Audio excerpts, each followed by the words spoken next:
भारतीय अंतरिक्ष अनुसंधान केंद्र बना रहा ऐसा बवंडर रॉकेट जिसके बाद इस तकनीक के लिए नासा भी लगाएगा चक्कर। दुनिया में अब तक कोई भी देश नहीं हासिल कर पाया ये ताकत।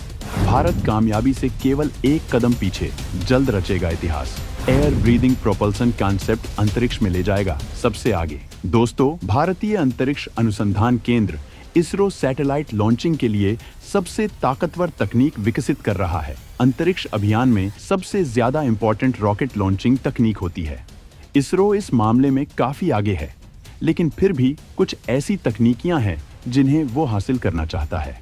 इनमें से एक है भारी सैटेलाइट को लॉन्च करने की क्षमता, जैसा कि स्पेसएक्स के फॉल्कन 9 रॉकेट के पास है। लेकिन इसके अलावा वो ऐसी तकनीक भी हासिल करने में लगा है जो दुनिया के किसी भी देश के पास नहीं है। एयर ब्रीदिंग प्रोपल्सन कॉन्सेप्ट उनमें से एक है, जिसके जरिए इसरो दुनिया की सबसे ताकतवर अंतरिक्ष एजेंसी बनने वाली है। तो आखिर एयर ब्रीदिंग प्रोपल्सन कॉन्सेप्ट क्या है? इसके जरिए भारत का अंतरिक्ष प्रोग्राम दुनिया में नंबर 1 कैसे बन जाएगा? भारत इस मामले में कितने आगे निकल चुका है? इस बारे में विस्तार से जानने के लिए वीडियो को पूरा देखिए। भारत की बेतहाशा बढ़ती अंतरिक्ष की ताकत आपका सीना चौड़ा कर देगी।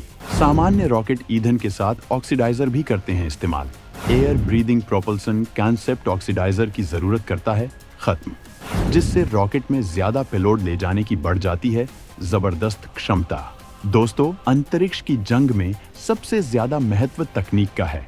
इसी वजह से इसरो लगातार अपने रॉकेट को ऐसी तकनीकों से लैस करने में लगा है जिससे भारत का अंतरिक्ष मिशन दुनिया में सबसे आगे रहे। हाल में ही इसरो ने हाइपरसोनिक टेस्ट किया था, जिसका मकसद एयर ब्रीदिंग प्रोपल्सन कॉन्सेप्ट में सफलता हासिल करना है, जिसके लिए वो लंबे वक्त से काम कर रहा है। इसके विकास से क्या क्या फायदे होंगे, इस बारे में बताने से पहले हम आपको बताना चाहेंगे कि इसके लिए किस तरह की तकनीक का विकास किया जा रहा है। तो दोस्तों, पारंपरिक रॉकेटों को थ्रस्ट जनरेट करने के लिए ईंधन और ऑक्सीडाइजर दोनों को ले जाने की जरूरत होती है, जबकि स्क्रैमजेट इंजन केवल ईंधन ले जाते हैं। ये सुपरसोनिक स्पीड से दहन से पहले हवा से ऑक्सीजन हासिल करते हैं। लॉन्च व्हीकल के टोटल वजन का लगभग 80% ऑक्सीडाइजर की वजह से होता है, जबकि ऑक्सीजन ले जाने की जरूरत को अगर खत्म कर दिया जाए तो ये वजन काफी कम हो जाता है, जिससे अतिरिक्त पेलोड ले जाने का रास्ता खुल जाता है। स्क्रैमजेट इंजन ऑक्सीजन को लिक्विड में कन्वर्ट कर सकता है और वायुमंडल क्रॉस करने के बाद इस्तेमाल के लिए इसे स्टोर कर लेता है, क्योंकि धरती के वायुमंडल को क्रॉस करने के बाद ऑक्सीजन नहीं मिल सकता है। इसी वजह से स्क्रैमजेट दूसरे रॉकेट इंजन की तुलना में ज्यादा ताकतवर है, जिससे अंतरिक्ष तक पहुंचने की लागत बहुत कम हो जाती है। धरती के वायुमंडल के बाहर ऑक्सीजन मौजूद नहीं है। ऐसे में इसे चलाने के लिए या तो पहले स्टोर किया गया ऑक्सीजन इस्तेमाल किया जा सकता है, या फिर वायुमंडल पार करने के अंत में पारंपरिक स्टेज इसे स्विच करके कंटिन्यू रखा जा सकता है। इसी वजह से इसरो दोहरे मोड वाले रैमजेट इंजन और तकनीकियों को विकसित कर रहा है। ऐसा इंजन सबसोनिक और सुपरसोनिक दहन मोड दोनों मोड में काम कर सकता है। हालांकि सुपरसोनिक हालत में दहन को बनाए रखना बड़ी चुनौती है, क्योंकि ईंधन को मिलीसेकंड के अंदर दहन करना होता है। इसरो के एयर ब्रीदिंग प्रोपल्शन प्रोग्राम का मुख्य फोकस एक ताकतवर तकनीक से सक्षम व्हीकल का इस्तेमाल करके स्क्रैमजेट इंजन को विकसित करना है, जिससे सैटेलाइट लॉन्चिंग का खर्च बेहद कम किया जा सके। ये स्क्रैमजेट इंजन ईंधन के रूप में हाइड्रोजन और ऑक्सीडाइजर के रूप में वायुमंडल की ऑक्सीजन का इस्तेमाल करता है। इसरो के पास स्क्रैमजेट इंजन को विकसित करने और उसका टेस्ट करने के लिए रोहिणी 560, RH 560 जैसे ताकतवर डबल स्टेज साउंडिंग रॉकेट है। रॉकेट का 560 मिलीमीटर व्यास इसे 560 नाम देता है। इसरो ने इस तकनीक को हासिल करने के लिए कई सफलतापूर्वक परीक्षण किए हैं और अब वो कई सालों के बाद इसे हासिल करने से बस एक कदम पीछे है। 2010 से शुरू हुआ ये सिलसिला अब अपने मुकाम पर पहुंचने वाला है। इस तकनीक को हासिल कर लेने के बाद भारत दुनिया का इस मामले में एकमात्र देश बन जाएगा, क्योंकि अब तक कोई भी देश इसे हासिल नहीं कर पाया है। ऑस्ट्रेलिया इसके लिए कोशिश कर रहा है, लेकिन वो भारत से बहुत ज्यादा पीछे है, और जब तक वो इसमें सफलता हासिल कर पाएगा, भारत तब तक दुनिया के बाजार पर कब्जा जमा लेगा, क्योंकि स्पेस के बाजार में बवंडर साबित होने वाली है। भारत को दुनिया भर से सैटेलाइट लॉन्चिंग के मिलेंगे भयंकर ऑर्डर। पहले ही इसरो रूस के यूरोप के बाजार पर कर चुका है पूरा कब्जा।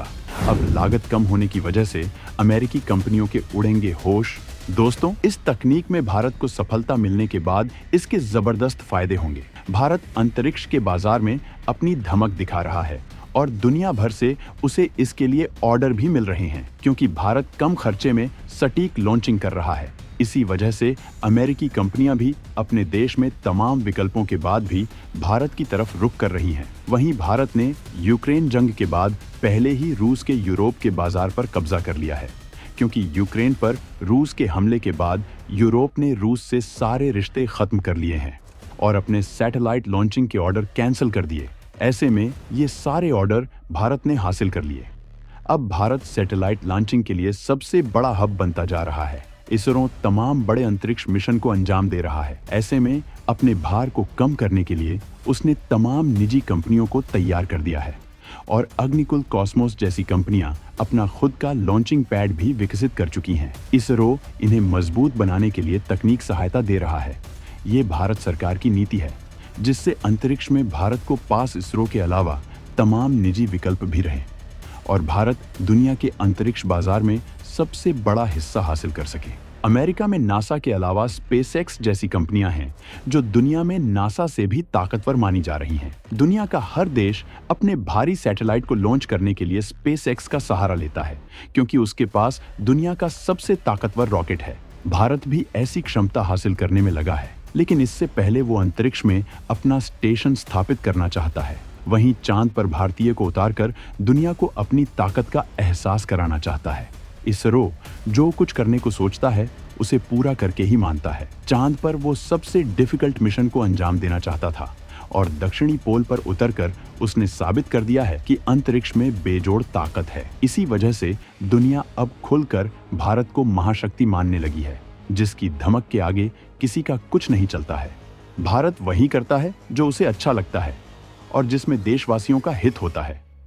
भारत के इन बढ़ते कदमों से चीन हैरान परेशान है, क्योंकि इस तकनीक में कामयाबी मिलने के बाद अंतरिक्ष में तो वो भारत से पीछे हो ही जाएगा, लेकिन इसके साथ साथ भारत को हाइपरसोनिक ताकत भी हासिल हो जाएगी, जिसकी तकनीक वो रूस से हासिल करना चाहता है। इसी वजह से मोदी सरकार इसरो को तगड़ा बजट दे रही है। तो दोस्तों, भारत के अंतरिक्ष में लगातार बढ़ते दमदार कदमों पर आप क्या कहना चाहेंगे?